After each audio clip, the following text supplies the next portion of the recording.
Sigasig at talaga namang pinakamatikas nating kapitan, Kapitan Maninggo. Parang ang hina ng palakpak. Parang malapit pa naman ang sweldo na. Parang ayun yung sweldo So anyway po, binabati ko rin po ang ating pong mga kagawad. Palakpakan po natin nandito po si Kagawad Lilet Cajeda, si Kagawad Elmer Buena, si Kagawad Dato Tahil, si Kagawad Bueng Lucas, si Kagawad JP Sevilla, si Kagawad Grace Esmundo, at syempre po ang prinsesa ng Barangay Commonwealth, si Kagawad Raymart Garcia. Palakpakan po natin. Kasama rin po natin ang ating pong SK Chair Rhea Ariaso. Nasaan na si Rhea? Nasaan na? Ayun. At syempre po ang ating pong SK Secretary si Rico Vidal. Palakpakan po natin. At syempre po si SK Kagawad Benedict. Palakpakan po natin. At syempre ang ating po mga Yukor. Talaga naman po mga gwapo at maganda. Palakpakan po natin si Yukor Romel, si Yukor Nene, si Yukor Jerome, si Yukor Ramon, si Yukor Homer, si Yukor Ruel, si Yukor Rolando, si Yukor Diori, at syempre si Yukor Benny. Palakpakan po natin.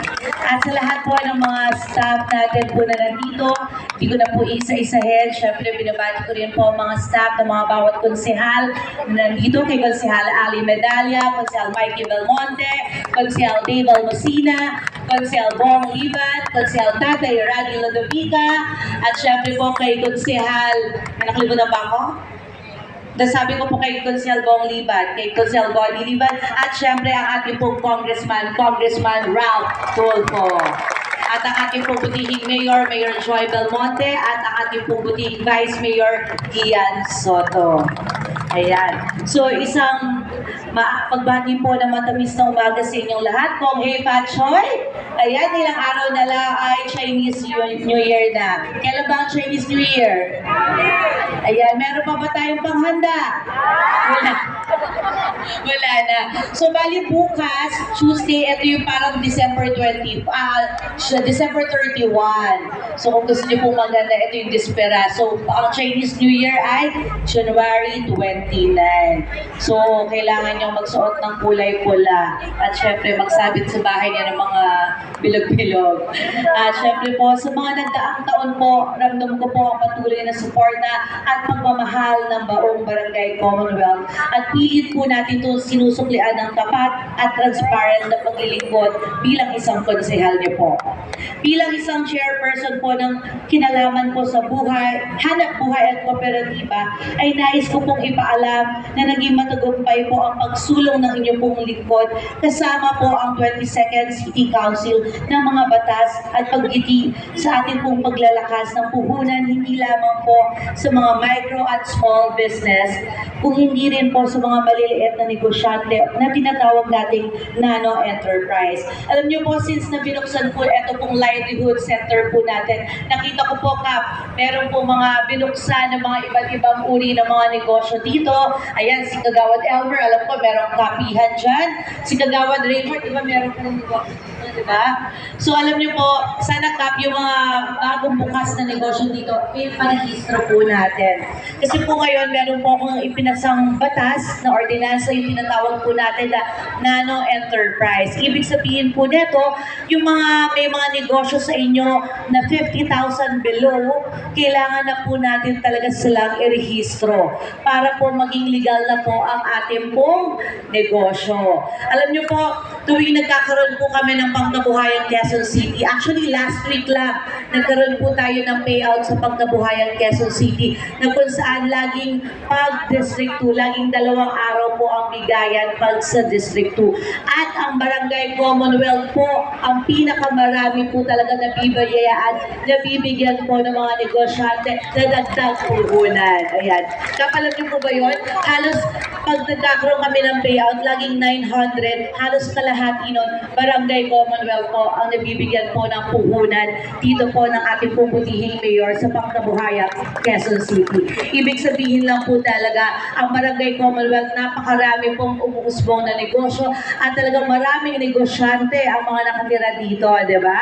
So sana po kung kayo po ay may mga negosyo, kahit po nasa bahay lang, yung mga sari-sari store, karinderya, ayan, kailangan na po natin yung erehistro. Ang registration lang naman po nito ay worth 500 pesos. So, ang ibig sabihin lang po nito, para kayo po yung magiging prioridad po natin pag meron tayong Pangkabuhayan, Quezon City, kayo po yung magiging prioridad natin na mabigyan ng tagpuhunan. Kasi po sa Pangkabuhayan, Quezon City po natin, kahit po kayo po ay may existing na negosyo or pasimula pa lang na negosyo, pwede po kayong pumasok sa Pangkabuhayan, Quezon City. At I'm sure naman po naririnig niyo po itong Pangkabuhayan, Quezon City, tama? Meron na po ba dito na kapag-avail na nun? Sino po dito? Ayan, medyo ilan-ilan lang po. So kung gusto po natin na makapag-avail ng Pangkabuhayan, Quezon City, yan, magsadya po kayo sa aming opisina para po matulungan po namin kayo kung paano po mag-process neto. At syempre po, alam niyo po, isa po to sa talagang mahal na mahal ni Mayor din po na proyekto sapagkat ito po Pangkabuhayan, Quezon City po natin. Ito po yung nakakatulong din na makapagbigay negosyo sa mga bawat po natin, mamamayan, at makakatulong po ito sa mga bawat pamilya po, hindi lang po sa buong Distrito 2, kung hindi sa buong Quezon City po. So palakpakan din natin si Mayor Joy Belmonte. At ito po ay may face yung mga Pangkabuhayan, Quezon City na ito. Nakatapos lang po namin last week. Siguro I think Tuesday po yun. Tuesday, Wednesday. Meron na po mga nabiyayaan natin ng mga Pangkabuhayan, Quezon City. So kung gusto po natin makapagsimula, so magtanong po kayo sa aking opisina. At yung registration po, inanyayahan ko talaga lahat ng ating po mga negosyante dito. Kahit yung mga fishbowl vendor, ayan, pwede na po natin yun iparehistro sa worth 500 pesos. So, at syempre po, ang inyo pong lingkod ay isa rin po sa chairperson ng kooperatiba. Kasi pinagsama na po ang small business and cooperative sa ating pong Lungsod, Quezon. So, ako rin po ang chairperson ng kooperatiba. So, kung meron tayong mga binubuong mga kooperatiba sa ating pong mga neighborhoods, ating pong mga sa grants po, yan magsadya din po kayo sa aking pong opisina. At syempre po, sa ating pong, sa pamumuno po ni Ms. Monaya, sa ating pong SBCPDO, sa ating pong Quezon City Government, isang priority po na programa ng ating pong butihing Mayor Joy Belmonte. Bukod po dito, naging batas na nga po ang Nano Enterprise Registration na kung saan nais po natin makilala ang mga maging legal at maliliit po ng mga negosyante na may-ari ng sari-sari store, karinderya, vendors, at katuwang po ng MDAD at BPLD. Layunin po nito na makasama sa ilang prioridad na mabigyan po ng mga dagdag cash assistance na lumago sa kanila pong mga maliliit na negosyo.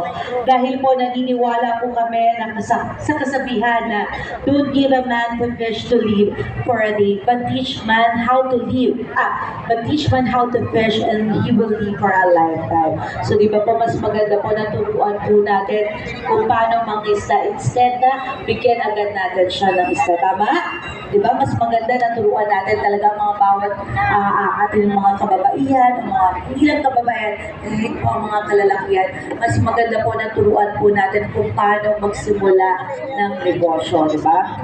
At isa rin po sa akin po na isang katuparan na pagbibigay ng mga livelihood training, nagbigay din po tayo ng mga starter kits na kung saan po marami po mga kabarangay natin ang natuto po na magkaroon ng starter kit na magagamit po natin upang makapagsimula. Yung mga livelihood po natin, yung mga nagbigay po tayo ng mga dish drainer, mga siomai making, di ba? Kung hindi man po natin mabigyan po ng mga bawat barangay, ito po yung pwede po tayo mag-request din sa aking opisina. Meron po tayong mga livelihood training katulad po ng siomai making, meron din dishwashing, at any livelihood program po na gusto nyo pong i-request na maisagawa po natin yun sa inyong lugar. Yan, pwede po natin yun ibaba sa inyong pong mga area.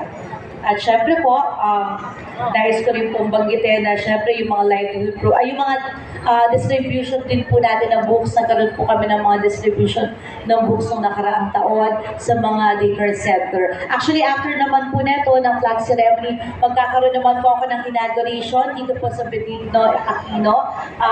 Pa-renovate po tayo dyan ng school stage. Sapagkat dati pinagawa po natin dyan yung school stage. Ngayon po, pina-renovate naman po natin.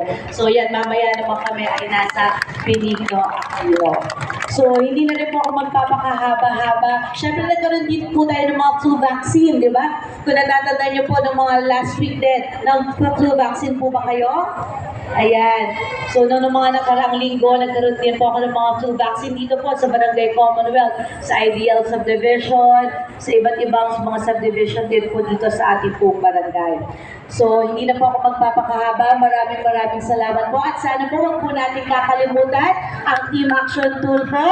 Sana po sa mga darating po na buwan, tulungan po muli natin ang ating pumutihing Mayor Joy Belmonte. Palakpakan po natin ang ating pumutihing Vice Mayor Ian Soto, Congressman Ralph Tulfo, ang ating po mga Konsehal Mikey Belmonte, Ali Medalla, Dave Almosina, Bong Liban, Tatay Randy Ludovica, at syempre po ang SPP Party List. Maraming salamat po. Muli po ito, Choice ng Masa, Sweet ng Bayan, Candy Medina. Maraming salamat po. Magandang umaga po.